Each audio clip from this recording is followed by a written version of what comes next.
Assalamualaikum warahmatullahi wabarakatuh. Kitab Mukasyafatul Qulub bab 10 di dalam menerangkan rindu. Rindu atau disebut juga dengan isqa. Kata hubbi atau mahabbah, seperti dalam bab 9 mahabbah, cinta. Itu adalah kata-kata yang mengungkapkan kecondongan tabiat kepada sesuatu yang dirasa enak. Kalau kecondongan itu lebih kuat dan kokoh, maka disebut dengan isqa ataupun rindu. Nah, dia bisa membawa orang yang mempunyai penyakit rindu itu menjadi budak untuk yang dicintainya, untuk yang dirindukannya.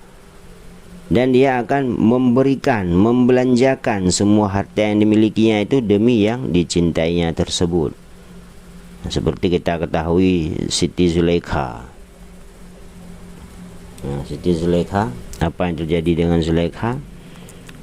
Dia dibawa karena kecintaan terhadap Yusuf alaihissalam sampai kepada hilangnya semua miliknya, hartanya, kecantikannya, semuanya sirna demi cintanya kepada Nabi Yusuf. Tahtanya semuanya habis karena dia diperbudak oleh cintanya. Sebelumnya dia memiliki mutiara dan kalung yang seluruhnya seberat muatan 70 unta. Semua dia gunakan demi cintanya kepada Nabi Yusuf. Setiap orang yang datang dan berkata, "Aku melihat Yusuf hari ini," akan diberikan oleh Zulaikha sebuah kalung yang dapat membuat orang itu kaya seketika. Nah, sehingga tidak tersisa sedikit pun dari harta Siti Zulaikha. Dia menamakan segala sesuatu dengan nama Yusuf dan telah lupa segalanya selain Yusuf. Nah, itu karena sangat rindunya dan sangat cintanya kepada Nabi Yusuf. Nah, apabila dia mengangkat kepala ke langit, yang dia lihat hanya tulisan Nabi Yusuf, tulisan Yusuf pada bintang-bintang. Begitu mabuknya Siti Zulaikha kepada Nabi Yusuf. Semua harta, tahta, kecantikan, kehormatan sirna semua karena dia sangat mencintai Nabi Yusuf, tidak memperdulikan keadaan kiri dan kanan. Nah, diriwayatkan bahwa sesungguhnya setelah Zulaikha beriman, setelah Siti Zulaikha beriman dan beliau kawin dengan Nabi Yusuf, dia selalu menghindar dan menyendiri dari Yusuf untuk beribadah dan tenggelam menghadap Allah Subhanahu wa taala. Nah, terbalik ketika Siti Zulaikha memang beda usia jauh dengan Nabi Yusuf. Saat itu Siti Zulaikha sudah hilang dia dari istana. Dia sudah tua renta, buta dan botak kepalanya. Tetapi setelah Siti Zulaikha masuk Islam, dia dikembalikan ke dalam bentuk semula oleh Allah Ta'ala, menjadi muda belia, cantik dan mempesona, sehingga Nabi Yusuf menikah dengan Siti Zulaikha atas kehendak Allah. Nah, waktu itu Siti Zulaikha tidak lagi mengejar-ngejar Nabi Yusuf. Bahkan Siti Zulaikha selalu menghindar daripada bergaul dengan suaminya Nabi Yusuf, karena untuk beribadah kepada Allah. Dia telah tenggelam dalam taat kepada Allah. Kalau Yusuf mengajaknya pada siang hari, dia menahannya sampai malam hari. Tetapi apabila Yusuf mengajaknya waktu malam, dia pun akan menangguhkannya sampai siang. Dia berkata, "Hai Yusuf, sebenarnya aku telah menyintaimu sebelum aku mengenal Allah. Tetapi setelah aku mengenal Allah, maka kecintaan kepada Allah tidak memberi tempat cinta untuk selain Allah." Nah, begitulah para wali Allah. Sekali beliau wali Allah mengenal Allah, tidak ada tempat lagi untuk menaruh cinta kepada selain Allah. Ya, Masya Allah. Maka kecintaan kepada Allah tidak memberi tempat cinta kepada lainnya. Aku tidak menginginkan ganti. Nah, Siti Zulaikha tidak mau menaruh selain Allah di dalam hatinya. Sampai akhirnya berkatalah Yusuf pada Siti Zulaikha, sesungguhnya Allah Subhanahu wa ta'ala memerintahkan aku dengan perbuatan itu dan mengabarkan padaku bahwa Dia akan mengeluarkan darimu 2 orang putra, serta Dia menjadikan keduanya menjadi nabi. Nah, Nabi Yusuf berkata kepada Zulaikha, ini adalah perintah Allah, karena Allah akan melahirkan 2 orang putra yang keduanya akan menjadi nabi melalui rahimmu. Berkatalah Zulaikha, kalau memang Allah memerintahkan engkau dengan itu dan menjadikan aku sebagai jalan menuju ke sana, maka suatu perbuatan taat kepada Allah. Maka itulah perbuatan taat. Maka karena itulah dia menjadi tenang kepada Yusuf. Baru Siti Zulaikha mau melayani suaminya Nabi Yusuf. Diceritakan sesungguhnya orang yang gila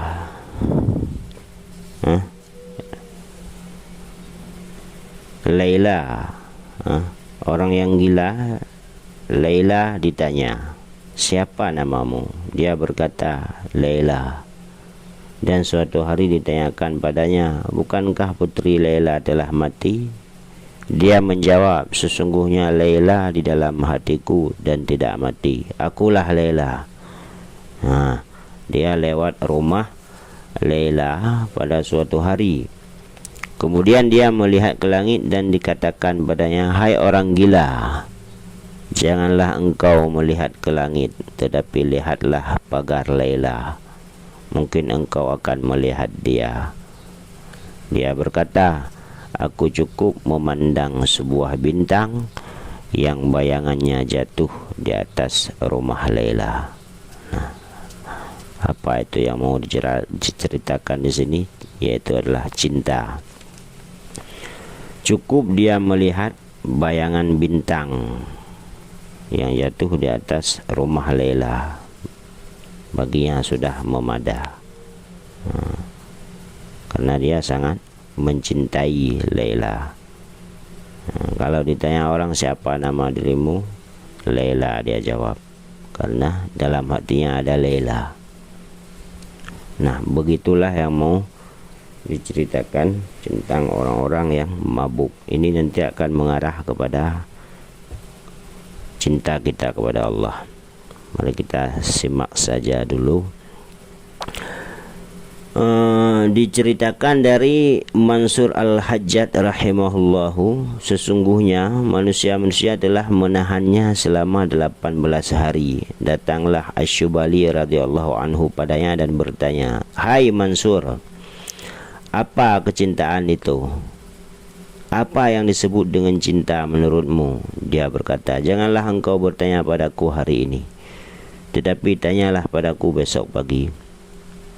Ketika pagi itu datang dan mereka telah mengeluarkannya dari penjara dan mereka telah memasang hamparan dari kulit untuk membunuhnya, lewatlah Asy-Syubali di mukanya dan dia memanggil-manggil, hai Syubali, kecintaan awal mulanya adalah kebakaran dan akhirannya adalah terbunuh. Isyarah ketika telah tertancap dalam pemikiran Al-Hallaj radhiyallahu anhu bahwa sesungguhnya segala sesuatu selain Allah adalah batal, tidak ada dalam kenyataan, dan dia mengetahui bahwa hanya Allah lah yang benar, hanya Allah lah yang hak. Dia menjadi lupa namanya sendiri pada saat tertancap asma Tuhan yang hak, sehingga ketika ditanya siapa engkau, dia menjawab, aku adalah Tuhan yang hak. Dia tidak lagi takut terhadap nyawanya hilang, karena selain Allah subhanahu wa ta'ala itu tidak ada apa-apa bagi Mansur Al-Hallaj. Nah, diceritakan juga sesungguhnya kebenaran cinta kepada Allah berada dalam 3 hal. Yang pertama, dia akan memilih firman Allah atas perkataan yang lain. Yang kedua, dia lebih memilih berkumpul dengan kekasih Allah daripada berkumpul dengan orang yang lain. Yang ketiga, dia lebih memilih keridhaan kekasihnya daripada keridhaan yang lain. Demikianlah disebutkan dalam kitab Al-Muntaha. Juga dikatakan isqa, yaitu sangat cinta atau sangat rindu, adalah merusak segala macam tutup dan membuka semua rahasia. Sedangkan wujudu adalah kelemahan ruh untuk memikul penguasaan cinta yang memuncak ketika adanya kemanisan zikir.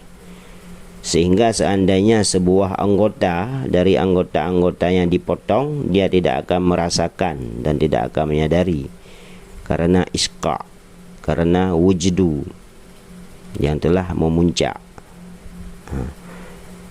Diceritakan sesungguhnya ada seorang laki-laki sedang mandi di sungai Furat. Dia mendengar seorang sedang membaca ayat, "Wamtazul yawma ayyuhal mujrimun."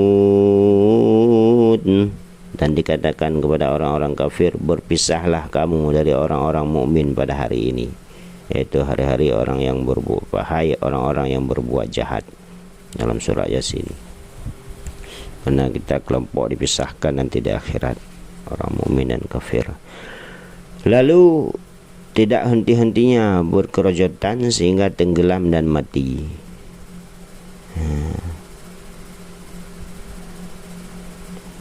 Dari Muhammad bin Abdullah Al-Baghdadi, dia berkata, aku pernah melihat di Basrah seorang pemuda. Ini apa yang tadi ya? Sungguhnya ada seorang laki-laki sedang mandi di sungai Furat. Dia mendengar orang sedang membaca ayat, dan dikatakan, lalu tidak henti-hentinya dia membaca ayat tersebut sehingga dia tenggelam dan mati. Nah, yang mau diceritakan di sini adalah cinta seorang laki-laki tersebut kepada Tuhannya, karena dia tidak akan mengutamakan kata-kata selain daripada firman Allah. Karena ada tadi di atas, orang yang cinta kepada Allah, dia akan lebih memilih firman Allah dari ucapan yang lain, sehingga dia meninggal di dalam kenikmatan membaca ayat Allah. Juga diceritakan dari Muhammad bin Abdullah Al-Baghdadi, dia berkata, aku pernah melihat di Basrah seorang pemuda berada di atas bangunan tingkat yang tinggi dan benar-benar muncul pada manusia sambil berkata, dia di bangunan sangat tinggi tapi nampak pada manusia yang lain dari bawah. Dia berkata, barang siapa mati dalam keadaan cinta yang tinggi, maka hendaklah dia mati dengan cara begini. Tidak ada kebaikan dalam cinta yang tinggi tanpa kematian. Kemudian dia melempar dirinya, lalu dia digotong dalam keadaan tak bernyawa. Al-Junaid berkata, tasawuf adalah meninggalkan percobaan. Juga diceritakan sesungguhnya Dhunnun Al-Misri rahimahullahu masuk ke dalam Masjidil Haram. Dia melihat seorang pemuda telanjang, terbuang dan sakit berada di bawah sebuah tiang di dalam masjid. Dia mempunyai rintihan dari hati yang sangat bersedih. Berkata Dhunnun, lalu aku menghampirinya, memberi salam kepadanya dan berkata, siapa engkau wahai anak? Dia menjawab, aku adalah pengembara yang sedang rindu. Tahulah aku apa yang dikatakannya. Dan aku berkata, aku adalah orang yang sepertimu. Dia baru menangis, dan aku pun menangis karena tangisnya. Dia bertanya, apakah engkau juga menangis? Aku menjawab, aku adalah orang sepertimu. Dia menangis lagi dengan suara yang paling keras dan berteriak, dan teriakan yang sangat keras dan melengking. Keluarlah nyawanya pada saat itu juga. Kubuang pakaianku untuk menutupnya, dan aku keluar dari sisinya untuk mencari kain kafan. Kemudian aku beli kain kafan dan kembali kepadanya, tetapi tidak aku temukan dia pada tempatnya semula. Aku berkata, subhanallah. Ku dengar suara hati berkata, hai Dhunnun, Sesungguhnya pengembara ini adalah orang yang dicari-cari oleh syaitan, tetapi dia tidak dapat menemukannya. Dia dicari-cari oleh malaikat Malik, tetapi dia tidak melihatnya. Dia juga dicari-cari oleh para malaikat Ridwan di surga, tetapi juga tidak menemukannya. Aku bertanya, lalu di manakah dia? Dhunnun berkata, kudengarlah Hatif berkata, di tempat yang disenangi di sisi Tuhan yang berkuasa. Nanti lihat dalam Al-Quran surat Al-Qamar ayat 55. Sebab cintanya, banyak ketaatannya, dan cepat dalam taubatnya. Demikianlah disebutkan dalam kitab Zahrul Riyad. Jadi manusia pemuda tersebut adalah orang yang sangat cinta, sangat rindu ingin berjumpa dengan Allah Subhanahu wa taala, sehingga dia tidak mengenal dirinya sendiri. Ya Allah.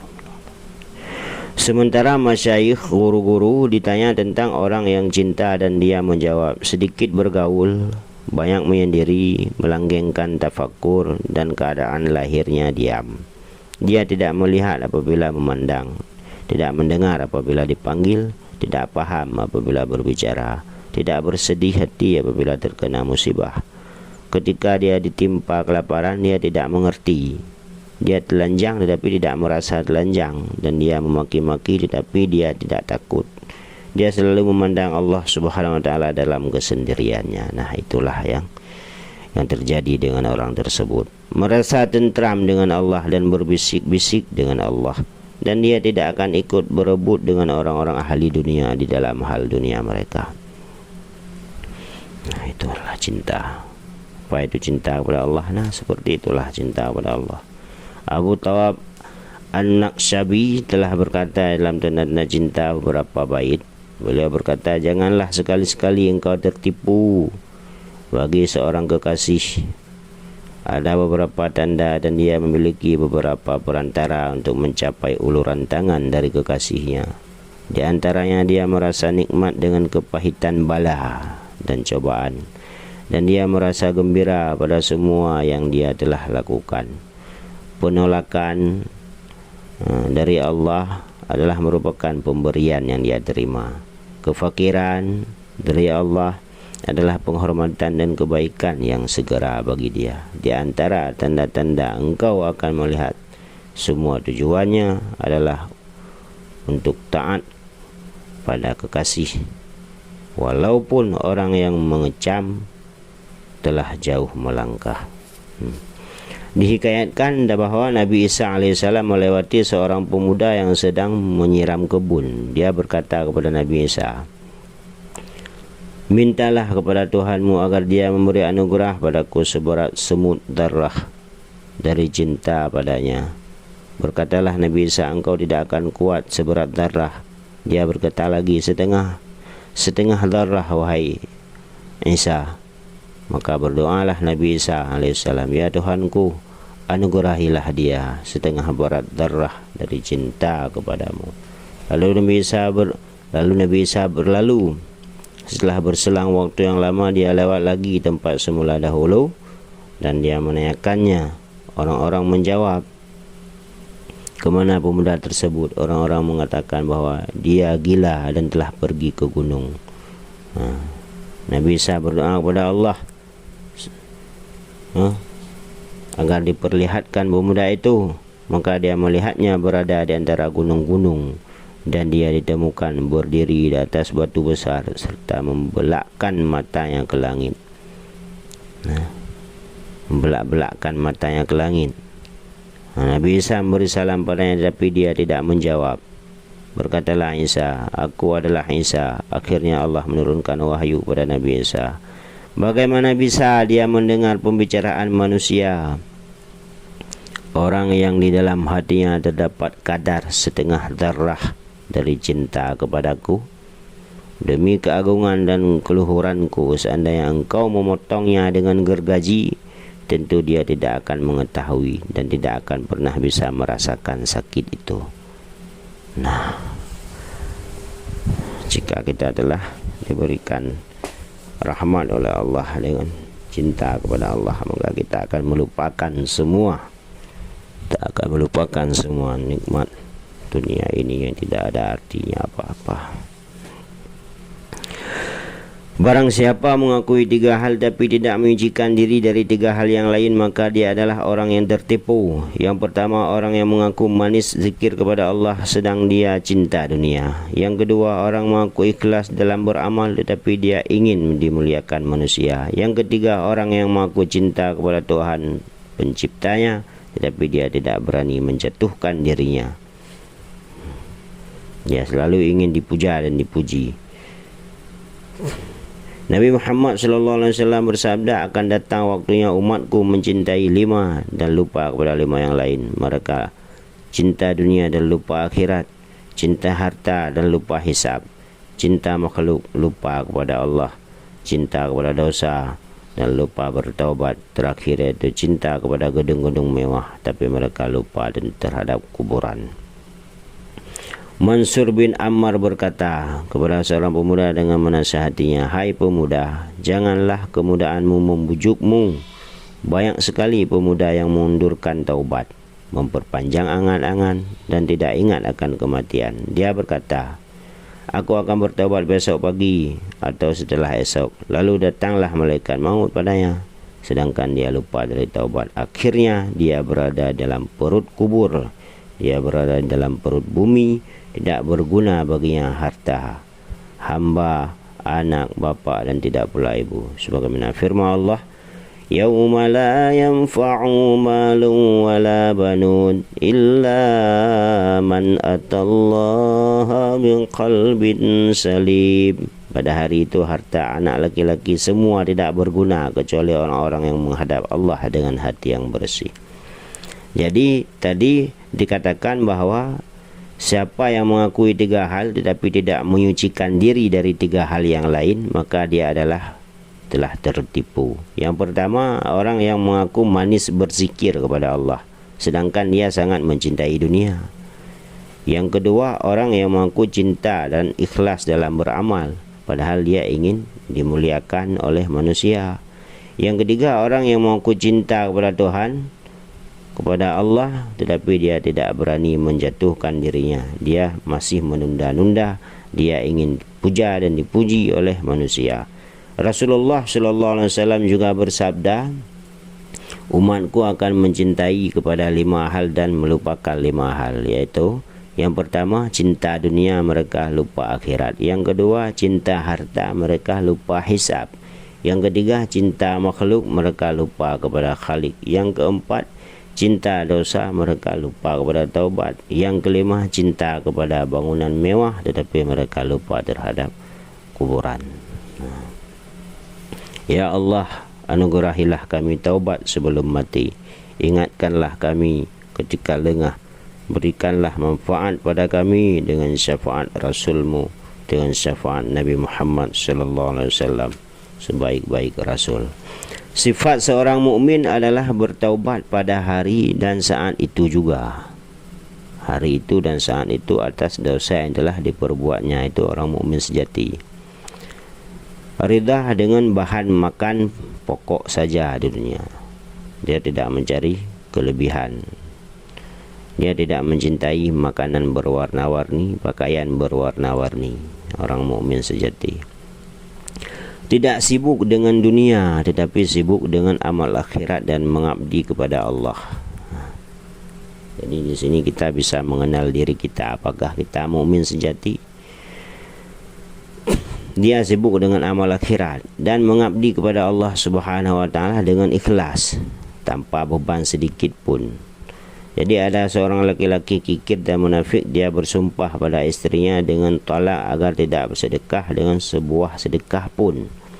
Datanglah seseorang minta-minta di muka pintu rumahnya dan berkata, wahai tuan rumah, hendaklah engkau memberikan sesuatu padaku.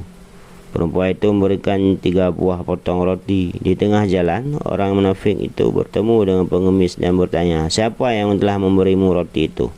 Dia menjawab, "Mereka memberiku dari rumah yang anu." Tidak lain, rumah itu adalah rumahnya. Masuklah munafik itu dalam rumahnya dan berkata kepada istrinya, "Bukankah aku telah bersumpah agar kau jangan memberikan sesuatu kepada seseorang?" Istrinya menjawab, "Aku memberinya karena Allah Azza wa Jalla." Munafik itu berlalu dan dia menyalakan api pada dapur roti sehingga menjadi panas. Munafik itu berlalu dan dia menyalakan api pada dapur roti sehingga roti menjadi panas. Kemudian dia berkata, "Berdirilah dan lemparkan dirimu ke dalam dapur karena Allah." Berdiri di sana, lemparkan dirimu ke dalam api karena Allah. Maka perempuan itu berdiri dan mengambil perhiasannya. Munafik berkata, "Tinggalkan perhiasan-perhiasan itu." Dan istrinya menjawab, "Seorang kekasih akan memakai perhiasan untuk kekasihnya, sedang aku adalah orang yang mau berkunjung kepada kekasihku." Kemudian dia menjatuhkan dirinya ke dalam dapur. Lalu munafik itu menutup rapat di atasnya dan dia berlalu. Setelah sempurna 3 harinya, datanglah munafik itu dan dia membuka perempuan itu pada tutupan dapur api tersebut. Dia melihat istrinya segar bugar dengan kekuasaan Allah Subhanahu wa taala. Dia sangat kagum terhadap kejadian itu. Dan ada hatif yang mengatakan, "Engkau tidak mengerti bahawa sesungguhnya api tidak akan membakar kekasih-kekasih kami." Nah, karena karamah perempuan itu, karamah istrinya yang sangat mencintai Allah Subhanahu wa taala. Diceritakan sesungguhnya Aisyah Asiyah istri Firaun adalah menyembunyikan keimanannya daripada Firaun. Setelah Firaun mengetahui keimanannya, dia memerintahkan untuk menghukum Asiyah. Betullah mereka menghukumnya dengan bermacam-macam siksaan. Dan berkata Firaun, "Keluarlah dari agama Islam." Tetapi Asiyah tidak hendak murtad. Lalu didatangkanlah beberapa tonggak dan mereka memukulnya pada anggota tubuh Asiyah. Berkata Firaun lagi, "Keluarlah dari agama Islam." Asiyah menjawab, "Engkau dapat menguasai tubuhku, tetapi hatiku tetap di dalam pemeliharaan Allah Tuhanku. Seandainya engkau memotong sebuah anggota tubuh, tidak akan lain lagi kecuali aku bertambah cinta." Maka saat itu Nabi Musa alaihissalam sedang lewat di mukanya, maka dia memanggil, "Musa, ceritakanlah padaku, ridha atau murka Tuhanku padaku?" Musa berkata, "Hai Asiyah, malaikat-malaikat di langit dalam menantikan engkau." Malaikat sedang berbaris menanti engkau, wahai Asiyah, yakni merindukan kedatanganmu. Dan Allah bangga dengan engkau, wahai Asiyah, dan mintalah kebutuhanmu kepadaku, kebutuhan itu tentu akan dipenuhi. Asiyah berkata, "Ya Tuhanku, bangunkanlah untukku gedung di sisimu dalam surga, dan selamatkanlah aku daripada Firaun dan perbuatannya, dan selamatkanlah aku dari kaum yang zalim." Seperti yang disebutkan dalam surat At-Tahrim ayat 11. Nah, itulah permintaan Siti Asiyah.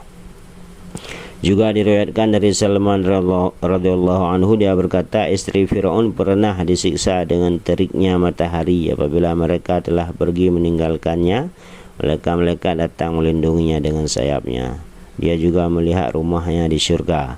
Dari Abu Hurairah, sesungguhnya Firaun menancapkan 4 buah tonggak bagi istrinya dan melentangkannya di dadanya, diletakkan alat penggiling dan dihadapkan ke arah matahari. Istrinya itu berkata, "Rabbi ibni li 'indaka baitam fil jannah."